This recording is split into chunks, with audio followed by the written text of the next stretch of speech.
Oh, hello and welcome, you bunch of weirdos. This is going to be my response video to Masterbucks video talking about how we can monetize career mode. If you haven't checked that out, I'm going to go ahead and leave an annotation to that right here. Bing, go ahead, check it out. I'm going to go ahead and wait and watch it. Alright, you seen it? Alright, good. But essentially in the video, what he is asking is for EA to add microtransactions into career mode, which at first, you know, everybody was like, whoa, microtransactions, DLC, no! I paid $60 already! I paid $60 already for the game! The career mode should just be good right off the bat! Well, I think DLC is Satan's semen. I think he might be onto something. But for people like us who play career mode only, we have to understand that EA really isn't beholden to us after we've bought the game. Because if you look at it from EA's perspective, why would you put so much development and so many of your resources into a game mode that doesn't give you any additional revenue streams when you can just pump it all into FUT and that is bringing you money throughout the whole entire year?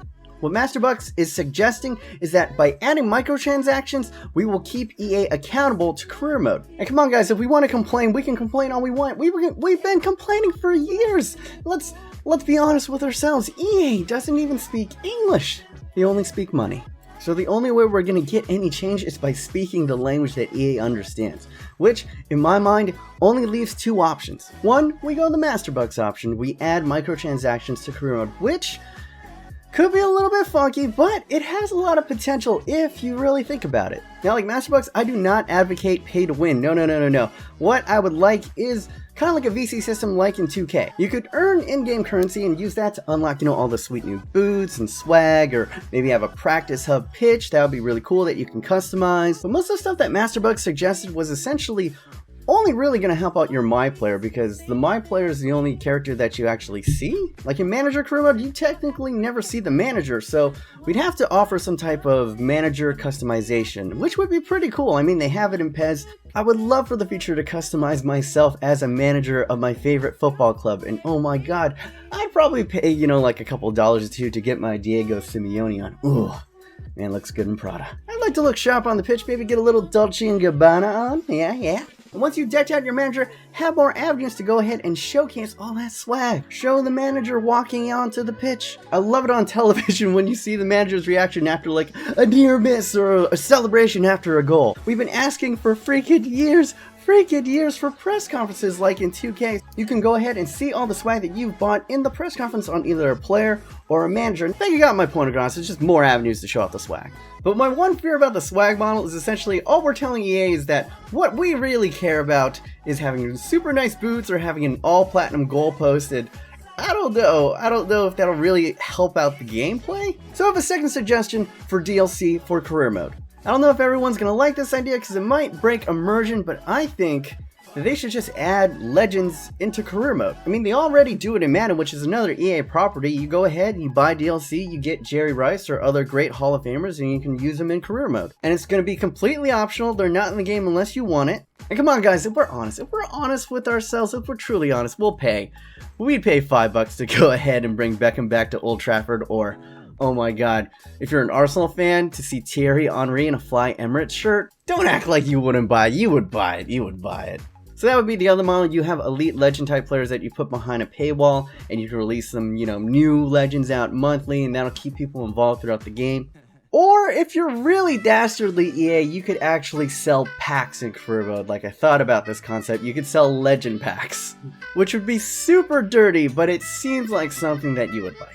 And in those packs, you can get random legends, or you could get, I don't know, like higher potential versions of players, or maybe like a season of their career players where for one season they just have incredibly boosted stats. And you can have your typical, like financial takeover or scout feature star cards that you can kind of play throughout career mode. While that would be dastardly and you'd get a lot of dirty, filthy money from it, it would be kind of fun. And by essentially going with this pack model and offering, new legends and new types of players that you can use in career mode, it keeps EA accountable for career mode throughout the whole entire year. It'll force them to make a fun career mode because they'll want you to play career mode the whole entire year. If you're not playing career mode, you're not buying packs. And EA ain't getting that sweet Skrilla. Now I do have a second and admittedly more nuclear option in how to get EA's attention. So for my second option, I would essentially be asking everyone in the FIFA community, both career moders and FUT people, to come together and basically tell people, don't buy FIFA 16. I know, that's essentially us